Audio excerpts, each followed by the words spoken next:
عمران خان کی جانب سے اثر نو تشکیل دی گئی تحریک انصاف کی سیاسی کمیٹی شدید اندرونی اختلافات کا شکار ہو گئی ہے۔ بنیادی وجہ یہ ہے کہ پارٹی کے عام رہنما فوجی اسٹیبلشمنٹ مخالف جارحانہ موقف سے بتدریج پیچھے ہٹ رہے ہیں۔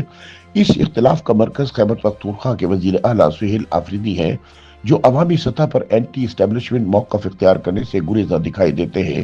حالانکہ عہدہ سنبھالنے کے بعد ابتدائی دنوں میں وہ اسی بیانیے کے حامی تھے۔ پارٹی ذرائع کے مطابق وزیر اعلیٰ سہیل آفریدی پر شدید دباؤ ہے کہ وہ قبائلی علاقوں میں تحریک طالبان کے دہشت گردوں کے خلاف پاکستانی سیکورٹی فورسز کی جانب سے کیے جانے والے ڈرون حملوں کی مذمت کریں اور اس حوالے سے ایف آئی آر درج کروائیں، تاہم وہ ایسا کرنے سے انکاری ہیں۔ ذرائع کا کہنا ہے کہ وزیر اعلیٰ بننے سے قبل سہیل آفریدی اسی موقف کے حامی تھے، لیکن اب وہ اس معاملے میں محتاط رویہ اختیار کیے ہوئے ہیں۔ پارٹی ذرائع کے مطابق آفریدی چاہتے ہیں کہ پی ٹی آئی کا مرکزی انفارمیشن ونگ ان ڈرون حملوں کی مذمت کرے۔ اس حکمت عملی نے وزیر اعلیٰ آفریدی کو پارٹی کی اطلاعاتی ونگ کے ساتھ براہ راست تصادم میں لا کھڑا کیا ہے۔ پارٹی کی سینٹرل انفارمیشن ونگ کے ارکان کا موقف ہے کہ انہیں ایک ایسے معاملے پر فوج پر تنقید کے لیے بطور پراکسی استعمال کیا جا رہا ہے جو آئینی طور پر صوبائی حکومت کے دائرہ اختیار میں آتا ہے۔ پارٹی ذرائع کے مطابق یہ کشیدگی تحریک انصاف کی سیاسی کمیٹی کے حالیہ اجلاس میں کھل کر سامنے آئی۔ تحریک انصاف کے اندرونی ذرائع کا کہنا ہے کہ عمران خان کی جانب سے دوبارہ تشکیل دی گئی پارٹی کی سیاسی کمیٹی کے اب تک 3 اجلاس ہو چکے ہیں، تاہم chairman P T I barrister Gohar Ali Khan ایک بھی اجلاس میں شریک نہیں ہوئے۔ عملاً اس کمیٹی کو سیکرٹری جنرل سلمان اکرم راجہ چلا رہے ہیں، جو باضابطہ طور پر بیرسٹر گوہر علی خان کو پارٹی چیئرمین تسلیم نہیں کرتے۔ ذرائع کے مطابق چند روز قبل سلمان اکرم راجہ کی طلب کردہ حالیہ میٹنگ بڑی حد تک علیمہ خان کی عوامی اپیل کی زیر اثر رہی، جس میں انہوں نے گزشتہ منگل کو اڈیالہ جیل کے باہر 10,000 کارکنوں کو متحرک کرنے کا مطالبہ کیا تھا۔ اس پیش رفت سے پارٹی قیادت کے اندر یہ تاثر مزید مضبوط ہوا کہ سلمان اکرم راجہ ایک غیر جانبدار تنظیمی سربراہ کے بجائے علیمہ خان کے ترجمان کے طور پر کام کر رہے ہیں۔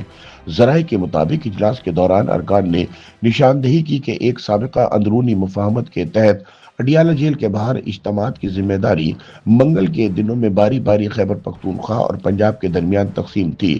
چونکہ 6 جنوری کو خیبر پختونخوا کی باری تھی، اس لیے بعض شرکاء کا موقف تھا کہ اس اجتماع کی ذمہ داری مکمل طور پر خیبر پختونخوا چیپٹر پر عائد ہوتی ہے۔ اسی بحث کے دوران خیبر پختونخوا پی ٹی آئی کے صدر جنید اکبر خان نے عملی طور پر پارٹی کے کمانڈر اینڈ کنٹرول سسٹم کے بکھرنے کا اندیہ دیا۔ انہوں نے کھل کر سوال اٹھایا کہ وہ آخر کس کی ہدایت پر عمل کرے، عمران خان، بشرا بی بی، علیمہ خان، محمود خان اچکزئی، سلمان اکرم راجہ یا بیرسٹر گوہر علی خان۔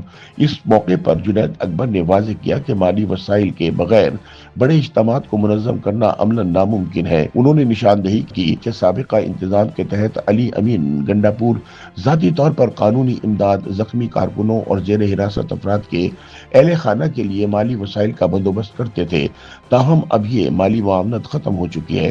اجلاس میں شریک شرکاء کے اندازے کے مطابق 10,000 افراد کو متحرک کرنے کے لیے کم از کم 10 سے 15 کروڑ روپے درکار ہوں گے، جبکہ اس وقت نہ فنڈ اکٹھا کرنے کا کوئی مؤثر طریقہ موجود ہے اور نہ ہی ان کی تقسیم کا کوئی واضح نظام۔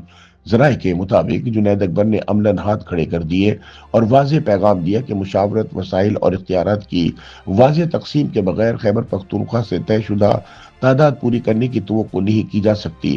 اگرچہ پارٹی کی جانب سے تمام ارکان اسمبلی کو ماہانہ 50,000 روپے پارٹی فنڈ میں جمع کرانے کی ہدایت کی گئی ہے، تاہم جنید اکبر نے اجلاس کو بتایا کہ خیبر پختونخوا کے ارکان صوبائی اسمبلی اس قابل نہیں کہ وہ یہ رقم ادا کر سکیں۔